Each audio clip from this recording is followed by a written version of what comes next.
Hi friends and families, welcome to free baking class by Elfin. இன்றைக்கி ஒரு பர்ஃபெக்டான strawberry role cake தான் பார்க்க போகிறோம், அதாவது ஐஸ் கேக்கு. இது வந்து சிம்பிளாக எப்படி பண்ணலாம் அப்படின்னு சொல்லிட்டு இந்த மெத்தடில் தெளிவாக சொல்லியிருக்கேன். ஸோ வீடியோவை ஸ்கிப் பண்ணாமல் பாருங்கள். ஃப்ரீயாகவே பேக்கிங் கற்றுக்கணுமா இல்லை பேக்கிங் கற்றுக்க ஆவலாக இருந்தும் பக்கத்தில் கிளாஸஸ் இல்லையா, ஜஸ்ட் எங்கள் சேனலை சப்ஸ்கிரைப் பண்ணி ஃப்ரீ பேக்கிங் கிளாஸில் ஜாயின் பண்ணிக்கோங்க. இது முற்றிலும் இலவசமாக வழங்கக்கூடிய ஒரு கேக் பயிற்சி வகுப்பு. எந்த ஒரு ஃபீஸும் கட்ட தேவையில்லை, எந்த ஒரு எஜுகேஷன் குவாலிஃபிகேஷனும் தேவையில்லை. ஜஸ்ட் சேனலை சப்ஸ்கிரைப் பண்ணி ஃப்ரீ பேக்கிங் கிளாஸில் ஜாயின் பண்ணிக்கோங்க. Thank you for all. எங்களுடைய சேனல் உங்களுக்கு பிடிச்சிருந்துச்சுன்னா லைக் பண்ணுங்கள், ஷேர் பண்ணுங்கள், கமெண்ட் பண்ணுங்கள், சப்ஸ்கிரைப் பண்ணுங்கள். பக்கத்தில் இருக்க பெல் ஐக்கானை கிளிக் பண்ணி ஃப்ரீ பேக்கிங் கிளாஸில் ஜாயின் பண்ணிக்கோங்க. Thank you for all. வாங்க இந்த ரெசிபி எப்படி செய்யலாம்னு சொல்லிட்டு பார்க்கலாம். ரோல் கேக் வந்து சிம்பிளாகவும் அதே நேரத்தில் வெளியில் எந்த ஒரு கிராக்குமே இல்லாத அளவுக்கு விரிசல் இல்லாமல் அந்த அளவுக்கு நீட்டாக பர்ஃபெக்டாக எப்படி செய்கிறதுன்னு தான் இந்த வீடியோவில் தெளிவாக சொல்லியிருக்கோம். ஸோ வீடியோவை ஸ்கிப் பண்ணாமல் பாருங்கள். 50 டிப்ஸு. நமக்கு எந்த கேக் செய்ய போகிறோமோ அதுக்கான ட்ரை இன்க்ரீடியன்ட் எல்லாமே பக்கத்தில் நீங்கள் எடுத்து வச்சுட்டு அப்புறம் கேக் ஸ்டார்ட் பண்ணிங்கன்னா உங்களுக்கு வந்து ரெசிபி ஈஸியாக இருக்கும். அதே நேரத்தில் எந்த பொருள் விட்டுச்சு எந்த பொருள் போடாமல் இருந்தோன்னு சொல்லிட்டு கன்ஃபியூஸ் ஆகாமல் இருக்கலாம். ஸோ வந்து இதை வந்து ட்ரை பண்ணி பாருங்கள். ஈரமில்லாத 2 பெரிய பவுல் எடுத்திருக்கேன். இந்த பவுலில் வந்து சுத்தமாக தண்ணி எதுவும் இருக்கக்கூடாது. இந்த பவுலில் நார்மல் ரூம் டெம்பரேச்சரில் இருக்க முட்டை வந்து நான் 2 முட்டை எடுத்திருக்கேன். கண்டிப்பாக முட்டை ரூம் டெம்பரேச்சரில் தான் இருக்கணும். ஃப்ரிட்ஜிலேருந்து எடுத்து வெளியில் கூலிங் போனதுக்கப்புறமா தான் நீங்கள் பயன்படுத்தணும். கூலிங் இருக்கும்போதே நீங்கள் பயன்படுத்துனீங்கன்னா பர்ஃபெக்டான ரிசல்ட் வராது. இப்போ அந்த பவுலில் முட்டையோட மஞ்சள் கரு தனியாக வெள்ளை கரு தனியாக வந்து நம்ம பிரித்து எடுத்துக்கலாம். டோட்டலாக நான் வந்து 2 முட்டை எடுத்திருக்கேன். இந்த 2 முட்டையும் தனித்தனியாக பிரித்து எடுத்ததுக்கப்புறம் இந்த வெள்ளை கருவை அதை வந்து நம்ம தனியாக வச்சிடணும். அதுக்கடுத்து பார்த்திங்கன்னா ஃபஸ்ட்டு நம்மளுக்கு தேவையானது இப்போ மஞ்சள் கரு தான். அந்த மஞ்சள் கருவை எடுத்துக்கலாம். அது கூடவே 1 டேபிள் ஸ்பூன் அளவு சர்க்கரை, அது கரெக்டாக 10 கிராம் அளவு உள்ளது. அந்த சர்க்கரை சேர்த்ததுக்கப்புறம் 1/2 டீஸ்பூன் அளவு வெண்ணிலா எசன்ஸ் சேர்த்துருக்கேன். இது 2ஐயும் சேர்த்துட்டு நம்ம வந்து நல்லா விஸ்க் வச்சு கலந்து கொடுத்துக்கலாம். அதாவது அந்த சர்க்கரை வந்து அந்த மஞ்சள் கரு கூட கலந்து லைட்டாக அந்த எல்லோவாக இருக்கிறது டார்க் எல்லோவாக இருக்கிறது லைட் எல்லோவாக கொஞ்சம் மாறுற வரைக்கும் ஒரு 3 நிமிஷம் அளவுக்கு நல்லா வந்து விஸ்க்கு பயன்படுத்தியே நீங்கள் அடித்து எடுத்துக்கோங்க. பீட்ரு தேவையில்லை, விஸ்க் வச்சே பயன்படுத்துங்க. இது கூடவே கரெக்டாக வாசனை இல்லாத எண்ணெய், அதாவது கோல்டு வின்னர் அல்லது ஃபார்ம் ஆயில் இல்லைன்னா உருக்குன பட்டர் கூட நீங்கள் சேர்த்துக்கலாம். கரெக்டாக 3 டீஸ்பூன் அளவு, அதாவது 15 ml அளவு சேர்த்துக்கோங்க. கூடவே காய்ச்சி ஆற வச்ச பால் வந்து கரெக்டாக 2.5 டேபிள் ஸ்பூன் அளவு, டீஸ்பூன் இல்லை 2.5 டேபிள் ஸ்பூன் அளவு 25 ml அளவு சேர்த்துக்கோங்க. சேர்த்துட்டு நல்லா விஸ்க் வச்சு நல்லா எல்லாம் ஒன்றா மிங்கிள் ஆகுற வரைக்கும் நம்ம கலந்து எடுத்துக்கலாம். கலந்து எடுத்ததுக்கப்புறம் இது மேலே ஒரு ஜல்லடை வச்சுட்டு கரெக்டாக 35 கிராம் அளவு மைதா எடுத்திருக்கேன். அதாவது கரெக்டாக 1/4 கப் எடுத்துக்கோங்க. 250 ml கப்பில் 1/4 கப் ப்ளஸ் ஒரு டீஸ்பூன் அளவு எடுத்துக்கோங்க. இது கூடவே 1/4 டீஸ்பூன் அளவு பேக்கிங் பவுடர் சேர்த்துக்கோங்க. இந்த பேக்கிங் பவுடரும் இந்த மைதாவும் 2ஐயும் ஒன்றா சேர்த்து கலந்து நல்லா சளிச்சு எடுத்துக்கோங்க. இல்லை வேறு பாத்திரத்தில் நீங்கள் சளிச்சிட்டு இதில் கலந்துக்கிட்டாலும் ஒன்றும் பிரச்சனை இல்லை. இப்போ கட்டிகள் எதுவும் இல்லாத அளவுக்கு இந்த பேட்டரை ஒரு திக்கான கன்சிஸ்டன்சி க்ரீமியான டெக்ஸ்சர் வர்ற வரைக்கும் நம்ம கலந்து எடுத்துக்கணும். கட்டிகள் இல்லாமல் பார்த்துக்கோங்க. நல்லா எதுவும் லங்ஸ் இல்லாத அளவுக்கு நல்லா வந்து எடுத்துக்கலாம். நீங்கள் இந்த பேட்டரை வந்து எந்த அளவுக்கு கலந்து எடுக்கிறீங்களோ அந்த அளவுக்கு உங்களுக்கு கேக் வந்து பர்ஃபெக்டாக சாஃப்டாக வரும். ஸோ வந்து அலுப்பு பார்க்காம நல்லா கலந்து எடுத்துக்கோங்க. இதுக்கு பீட்ரு தேவையில்லை. பீட்ரு இது பண்ணிங்கன்னா ஓவராக ஆயில் சேர்த்ததுக்கும் அந்த பேட்டரில் மாவு சேர்த்ததுக்கும் கல் மாதிரி ஆக வாய்ப்பு இருக்குது. ஸோ வந்து விஸ்கு வச்சு இந்த மாதிரி நீங்கள் நல்லா கலந்து எடுத்துக்கலாம். மாதிரி கலந்து எடுத்ததுக்கப்புறம் இந்த பேட்டரை நம்ம ஒரு ஓரமாக வச்சிடலாம். அடுத்து பார்த்திங்கன்னா நம்ம ரெடி பண்ணி வச்சுருக்கோம்ல முட்டையோட வெள்ளை கரு மட்டும் இருக்குல்ல, அதை வந்து எடுத்துக்கலாம். இப்போ தண்ணி மாதிரி இருக்கிறத லிக்விட் மாதிரி வர்ற வரைக்கும் நம்ம வந்து ஒரு ஃபோம் டெக்ஸ்சருக்கு நல்லா பீட்டரை ஆன் பண்ணி பீட் பண்ணி எடுத்துக்கலாம். பாருங்கள் எந்த அளவுக்கு நுரை வந்து பொங்கி வருதுன்னு. கரெக்டாக நார்மல் ஒயிட் சுகர் வந்து 35 கிராம் அளவு எடுத்துருக்கேன். கரெக்டாக 3 டேபிள் ஸ்பூன் அளவு எடுத்துக்கோங்க. சுகரை கொஞ்சம் கொஞ்சமாக சேர்த்து எக்கை வந்து நம்ம நல்லா பீட் பண்ணணும். எக்கு வந்து ஒரு க்ரீமியான கெட்டியான ஃபோமாக வர்ற வரைக்கும் நீங்கள் வந்து நல்லா பீட் பண்ணணும். ஒரே நேரத்தில் சர்க்கரையை ஆட் பண்ணாதீங்க. கொஞ்சம் கொஞ்சமாக ஆட் பண்ணி நல்லா ஸ்டிப்பிக்காக வர்ற வரைக்கும் நம்ம வந்து பீட் பண்ணி எடுத்துக்கலாம். அதே நேரத்தில் எல்லா சர்க்கரையும் கரைஞ்சிருக்கான்னு அடிக்கடி நீங்கள் செக் பண்ணிக்கோங்க. அப்போ தான் வந்து ரெசிபியோட அடியில் வந்து சர்க்கரை வந்து தங்காமல் இருக்கும். ஸோ வந்து அது தங்குச்சுன்னா பிசு பிசுன்னு பாகு மாதிரி கையில் ஒட்டும். ஸோ வந்து அதை வந்து அவாய்ட் பண்ணுறதுக்காக நல்லா சர்க்கரை கரை எவ்வளோ நேரம் எடுத்துக்கிட்டாலும் சரி அவ்வளோ நேரம் வந்து பீட் பண்ணி எடுத்துக்கோங்க.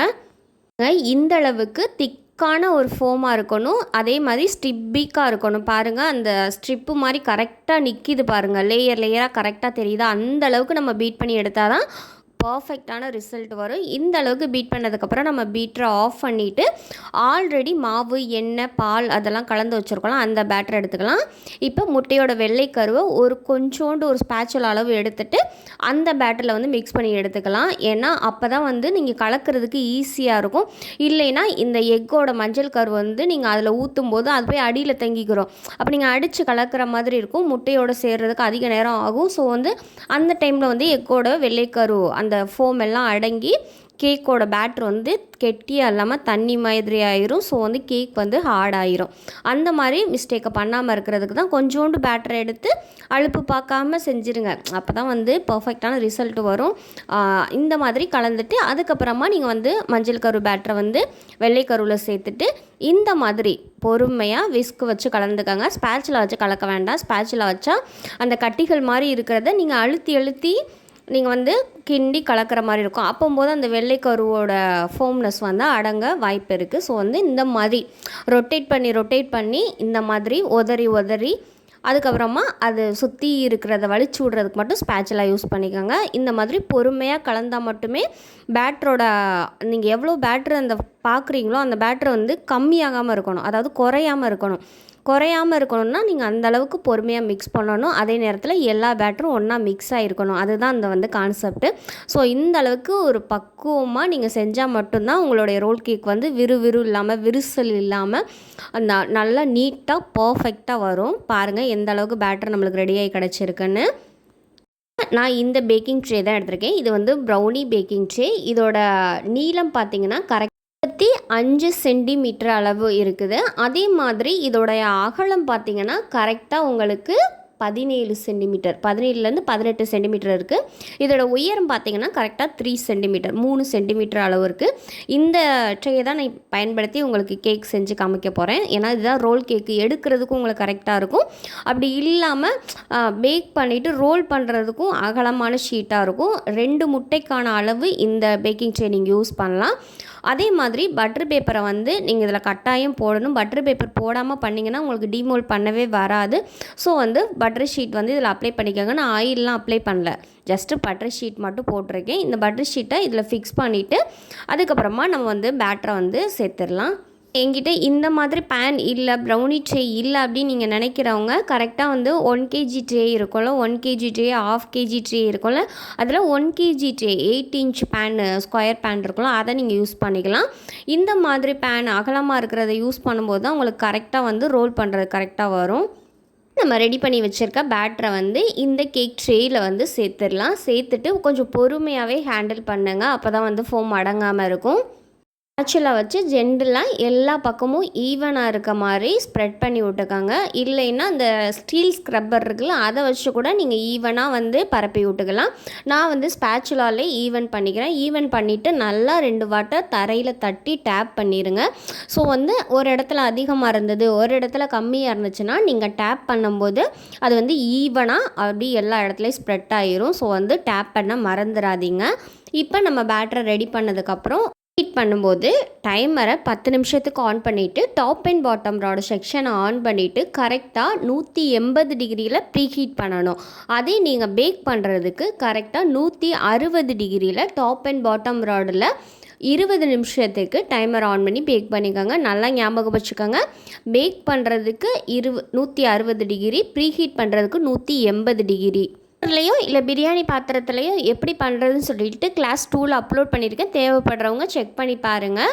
இப்போ கரெக்டாக 20 நிமிஷத்தில் எனக்கு வந்து கேக் நல்லா பர்ஃபெக்டாக வந்துருச்சு. இப்போ நம்ம வந்து இதை வெளியில் எடுத்து நல்லா ஆற வச்சுடணும். கம்ப்ளீட்டாக ஆறிடணும். சுத்தமாக ஆறினதுக்கப்புறமா தான் நம்ம விப்பிங் க்ரீம் வச்சு ரோல் பண்ண முடியும். ஸோ இந்த மாதிரி கோல்டன் ப்ரௌன் கலரில் பாருங்கள், ஏர் பப்பிள்ஸ், அதாவது ஓட்ட அந்த மாதிரி இல்லாமல் க்ளீனாக OTGக்குள்ளே ஒரு வயர் ரேக் இருக்கும்ல, அந்த ரேக் எடுத்துக்கலாம். ஏன்னா வந்து நீங்கள் டீமோல்ட் பண்ணும்போது பாருங்கள், இந்த மாதிரி மெத்தடை ஃபாலோ பண்ணிங்கன்னா உங்களுக்கு ஈஸியாக டீமோல்ட் ஆகும். அதே நேரத்தில் உடையாமல் இருக்கிறதுக்கும் வாய்ப்பு நிறையா இருக்குது. ஸோ வந்து இந்த மாதிரி கீழே வயர் ரேக்கை வச்சுட்டு அது மேலே வந்து இப்படி குப்பரைக்கு கவுத்திங்கன்னா கரெக்டாக வந்துடும். இப்போ அடியில் நம்ம பேக் பண்ண பாத்திரத்தை அந்த கேக் மேலே மேலே வச்சுட்டு இப்படி திருப்பினீங்கன்னா கேக் வந்து உடையாமல் நீட்டாக டீமோல்ட் ஆயிரும். இந்த மாதிரி ஆனதுக்கப்புறம் நம்ம வந்து கீழே இருக்கிற பட்டர் பேப்பர்லாம் ரிமூவ் பண்ணிவிட்டு மறுபடியும் வயர் ரேக்கில் மாற்றிட்டு அப்புறம் வந்து ஒரு பிளேஸில் வந்து நீங்கள் மாற்றிக்கலாம். நான் பட்டர் பேப்பர் ரிமூவ் பண்ணுறேன். எந்த அளவுக்கு பர்ஃபெக்டாக வந்திருக்குன்னு, எந்த அளவுக்கு அடர்த்தியாக வந்திருக்குன்னு. ஒரு சைடில் மட்டும் அந்த எப்படி சொல்கிறது 90 டிகிரி இல்லை 45 டிகிரி. 90 டிகிரினா செங்குத்தாக கட் பண்ணுறது, செங்குத்தாக கட் பண்ணாதீங்க. 45 டிகிரி இப்படி சைடு ஆங்கிளாக அந்த மாதிரி கட் பண்ணுங்கள். அப்போ தான் நம்ம ரோல் பண்ணும்போது இது வந்து அதில் போய் டக்குன்னு போய் பிடிச்சிக்கிறோம் அந்த க்ரீமில். அதனால தான் லைட்டாக 45 டிகிரியில் கட் பண்ண சொல்கிறது. இந்த மாதிரி கட் பண்ணிவிட்டு இதுக்கப்புறம் நம்ம வந்து விப்பிங் க்ரீமை வந்து ரெடி பண்ணிடலாம். இப்போ ஒரு ஈரமில்லாத பாத்திரம் எடுத்துக்கலாம். இந்த பாத்திரத்தில் கரெக்டாக 250 ml கப்பில் அரை கப் அளவு கரெக்டாக 100 கிராம் அளவு வர்ற மாதிரி எடுத்துக்கோங்க. அதாவது 250 ml கப்பில் கொஞ்சம் குறைவாக அந்த ஒரு 2 சென்டிமீட்டர் அளவு உயரம் கம்மியாக எடுங்க அந்த கப்பில். அந்த அளவுக்கு விப்பிங் க்ரீமை எடுத்துட்டு அதை வந்து நம்ம நல்லா ஸ்டிப்பிக்காக பீட் பண்ணி எடுத்துக்கலாம். இதுலேயே சுகர் இருக்கும். சுகர் பத்தலைன்னா நீங்கள் ஒரு டேபிள் ஸ்பூன் அளவு சுகர் பவுடர் சேர்த்துக்கோங்க.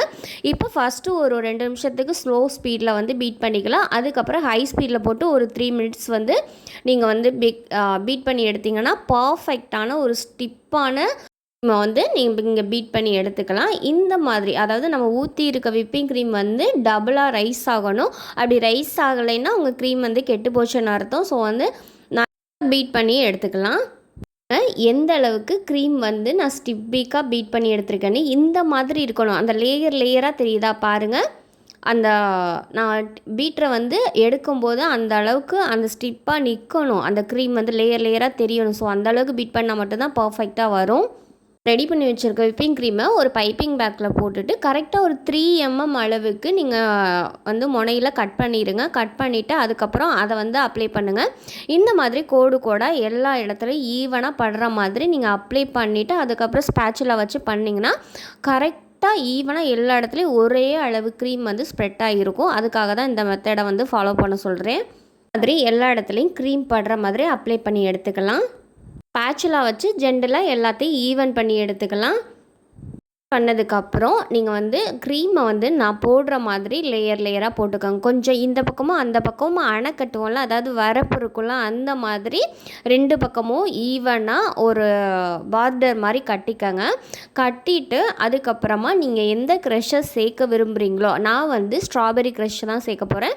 இந்த க்ரஷ்ஷை வந்து 1 டேபிள் ஸ்பூன்லேருந்து 1.5 டேபிள் ஸ்பூன் வரைக்கும் நீங்கள் யூஸ் பண்ணலாம். ஏன்னா அதுக்கு மேலே நீங்கள் பண்ணிங்கன்னா அது வந்து சைடில் பிதுங்கி வந்துடும். அப்படி இல்லைன்னா அது எல்லா இடத்துலையும் நம்ம அழுத்தம் கொடுக்கும்போது அப்படியே அமுங்கி எல்லா இடத்துலையும் ஸ்ப்ரெட் ஆயிரும். ஸோ வந்து அது வந்து பார்க்க அவ்வளோக்கா டீசெண்டாக இருக்காது. ஸோ வந்து இந்த மாதிரி அணை மாதிரி கட்டிட்டு அதுக்கப்புறமா நீங்கள் அந்த க்ரஷ்ஷை உள்ளே கொடுத்துட்டு அந்த ஸ்ட்ராபெரி மேலேயும் அந்த க்ரஷ் மேலேயும் லைட்டாக இந்த மாதிரி லைட்டாக தான் கோடு போடுற மாதிரி அதை மறைக்கணும். ரோல் பண்ணும்போது உங்களுக்கு அழகாக வரும். அது நடுவில் மட்டும் இந்த ஸ்ட்ராபெரி க்ரஷ் தெரியும். ரெண்டாவது நம்ம ரோல் பண்ணுறதுக்கும் அது வந்து ஈஸியாக இருக்கும். இந்த மாதிரி லைட்டாக கவர் பண்ணதுக்கப்புறம் நம்ம ரோல் பண்ண ஆரம்பிச்சிடலாம். பாருங்கள், இந்த மாதிரி நீங்கள் ஷீட்டை வந்து இப்படி பிடிச்சிக்கோங்க.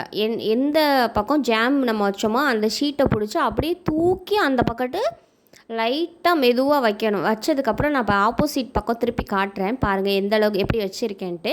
இந்த மாதிரி வச்சுட்டு லைட்டாக அந்த தூக்கிட்டு இருக்கிறத மட்டும் லைட்டாக அழுத்தி விட்டுட்டு அப்படியே ரோல் பண்ணணும். அதை லைட்டாக பிடிச்சிக்கோங்க. பிடிச்சிட்டு நீங்கள் ரோல் பண்ணிங்கன்னா அது ரோல் ஆயிரும். சும்மாவே ரோல் பண்ணிங்கன்னா கேக் இழுத்துக்கிட்டே வரும். இந்த மாதிரி ரோல் பண்ணும்போது பாருங்கள் எந்த அளவுக்கு வந்திருக்குன்னு. இப்படி ரோல் பண்ணிவிட்டு இது வந்து மேலே இருக்க ஷீட்டு நான் ஆப்போசிட் பக்கம் திருப்பிட்டேன். ஷீட்டை பிடிச்சி இழுக்கக்கூடாது. ஸோ வந்து அந்த கீழே இருக்குது பாருங்கள் ஷீட்டை, அந்த ஷீட்டை தான் நம்ம பிடிச்சி இழுக்கணும். மேலே இருக்க ஷீட்டை அந்த கேக்கோட எட்ஜு வரைக்கும் கொண்டு போயிட்டு நம்மள்கிட்ட ஒரு ஸ்கேலு அப்படி இல்லைன்னா அந்த பேலட் நைஃப் அந்த மாதிரி இருக்குல்ல, எதையாவது ஒன்று வந்து மேலே வச்சுருங்க. அந்த மேலே இருக்க ஷீட்டில் வச்சுட்டு அழுத்தி கேக்கை வந்து தள்ளி பிடிக்கணும். கீழே இருக்க ஷீட்டை வந்து நீங்கள் இழுக்கணும். ஸோ வந்து தெரியுதா நான் எப்படி வச்சுருக்கேன் பாருங்கள். மேலே இருக்க ஷீட்டு மேலே அந்த ஸ்கேலை வச்சுருக்கேன். ஆனால் மேலே இருக்க ஷீட்டை நான் பிடிச்சி இழுக்கலை. கீழே இருக்க ஷீட்டை வந்து பிடிச்சி இழுக்கணும். அப்போ வந்து டைட் ஆகும். பாருங்கள் டைட் ஆகுறது தெரியும்னு நினைக்கிறேன். அப்படி டைட் பண்ணால் மட்டும்தான் பர்ஃபெக்டாக வரும். நீங்கள் வந்து மேலே இருக்க ஷீட்டை பிடிச்சி இழுத்திங்கன்னா கேக் வந்து கீழே விழுந்துடும். ஸோ வந்து அதை பண்ணக்கூடாது. இந்த மாதிரி பண்ணிவிட்டு லைட்டாக அந்த ஸ்கேலை எடுத்துட்டு அப்படியே எந்த அளவுக்கு நம்ம இறுக்கி பிடிச்சோமோ அந்த அளவுக்கு அப்படியே ரோல் பண்ணிடுங்க. முடிஞ்சால் உங்களால் முடிஞ்சுன்னா ஒரு ரொம்ப டைட்டாக இல்லாத ஒரு ஹேர் பேண்டு மாதிரி இருக்கும்ல, லப்பர் பேண்டு, அதை வந்து போட்டுட்டு நீங்கள் வந்து ஒரு அரை மணி நேரத்துக்கு கரெக்டாக செட் பண்ணி வச்சுருங்க. கரெக்டாக செட் பண்ணதுக்கப்புறம் நீங்கள் வந்து எடுத்து சாப்பிட்டிங்கன்னா பர்ஃபெக்டாக இருக்கும். அந்த சில்னஸோடு சாப்பிடும்போது நல்லா இருக்கும். ஏன்னா கேக் வந்து நம்மளுக்கு கூலிங் ஆகலையில், க்ரீம் மட்டும்தான் கூலிங்காக இருக்கும். அது ரெண்டுமே கூலிங் ஆகி சாப்பிடும்போது தான் பர்ஃபெக்டாக வரும். இப்போ நான் அரை மணி நேரம் ஃப்ரிட்ஜில் வச்சுட்டு எடுத்ததுக்கப்புறம் நீங்கள் இப்போ ரோலை எடுத்திங்கன்னா அந்த ரோல் வந்து பிரிஞ்சு வராது. அந்த க்ரீம் கூட அந்த ஃப்ரிட்ஜில் வச்சனால நல்லா பர்ஃபெக்டாக ஒட்டி பிடிச்சிருக்கும். ஸோ இந்த மாதிரி தான் இருக்கணும். இந்த மாதிரி வந்ததுக்கப்புறம் நம்ம வந்து பாருங்கள், அவ்வளோ அழகாக இருக்குது. அப்படியே ஒரு கிராக்கு கூட இல்லை, ஒரு விரிசல் கூட இல்லை, பியலை, அதாவது பிஞ்சு போகலை, எதுவுமே இல்லை. கரெக்டாக பர்ஃபெக்டாக வந்திருக்கு. நம்ம கொடுத்துருக்கப்படி சொன்னபடி செஞ்சால் மட்டும் தான் அப்படி வரும். இப்போ இந்த எட்ஜஸில் இருக்கிறது மட்டும் லைட்டாக நம்ம கட் பண்ணி எடுத்துடலாம். ஏன்னா நம்ம வந்து அது நம்ம சாப்பிட்றதுக்கு வச்சுக்கலாம், கஸ்டமருக்கு டெலிவரி கொடுக்குறதுக்கு அது பர்ஃபெக்டாக இருக்காது இல்லை. ஸோ வந்து அதை வந்து கட் பண்ணி ரிமூவ் பண்ணிடலாம். எந்த அளவுக்கு பர்ஃபெக்டாக வந்திருக்குன்னு எனக்கு வந்து இந்த சூரிய வெளிச்சம் வந்து எனக்கு ஜன்னல் வழியாக அடிக்கிறனால அது வந்து உங்களுக்கு தெரியலை. ஸோ வந்து நான் இப்போ ஆப்போசிட் டைரெக்ஷனில் வச்சு கட் பண்ணி காமிக்கிறேன் பாருங்கள். எந்த அளவுக்கு பர்ஃபெக்டாக, எந்த அளவுக்கு லேயர் பர்ஃபெக்டாக வந்திருக்குன்னு. அந்த ஸ்ட்ராபெரி வந்து நடுவில் இருக்குது, சுற்றி வந்து ஒயிட் கலர் இருக்குது, அந்த மாதிரி அந்த அளவுக்கு பர்ஃபெக்டாக அவ்வளோ ஸ்மூத்தாக அவ்வளோ சாஃப்டாக இருக்கும். ஸோ வந்து கண்டிப்பாக ட்ரை பண்ணி பாருங்கள். எல்லாருக்குமே ரொம்ப பிடிக்கும். அதே நேரத்தில் ஈஸியாக செஞ்சிடலாம். இந்த ரோல் கேக் தான் நிறைய பேர் கேட்டுகிட்டே இருந்தீங்க. ஸோ வந்து டைமிங் நம்மளுக்கு செட் ஆகாததுனால போடலை. ஸோ இப்போ வந்து போட்டாச்சு. கண்டிப்பாக நீங்கள் வந்து ட்ரை பண்ணி பாருங்கள். அவ்வளோ ஈஸியாக அவ்வளோ பர்ஃபெக்டாக அவ்வளோ நீட்டாக வரும். கஸ்டமரோட வந்து கண்டிப்பாக உங்களை பாராட்டுவாங்க, அந்த அளவுக்கு இருக்கும். இதிலே வந்து நம்ம சாக்லேட் ரோல் கேக் எப்படி செய்கிறதுன்னு சொல்லிட்டு இன்னொரு வீடியோவில் அப்லோட் பண்ணுறோம். இந்த பேக்கிங் கிளாஸ் உங்களுக்கு பிடிச்சிருந்துச்சுன்னா லைக் பண்ணுங்கள், ஷேர் பண்ணுங்கள், கமெண்ட் பண்ணுங்கள், சப்ஸ்கிரைப் பண்ணுங்கள், பக்கத்தில் இருக்க பெல் ஐக்கானை கிளிக் பண்ணி ஃப்ரீ பேக்கிங் கிளாஸில் ஜாயின் பண்ணிக்கோங்க. நீங்கள் கொடுத்த லவ் அண்ட் சப்போர்ட்னால நாங்கள் ரொம்பவே ஹாப்பியாக இருக்கோம். நம்ம சேனலும் நல்லா க்ரோ ஆகிட்டு இருக்கு. இது எல்லாமே நீங்கள் கொடுத்த லவ் அண்ட் சப்போர்ட்னால தான் வந்துச்சு. எல்லாருக்குமே ரொம்பவே நன்றி.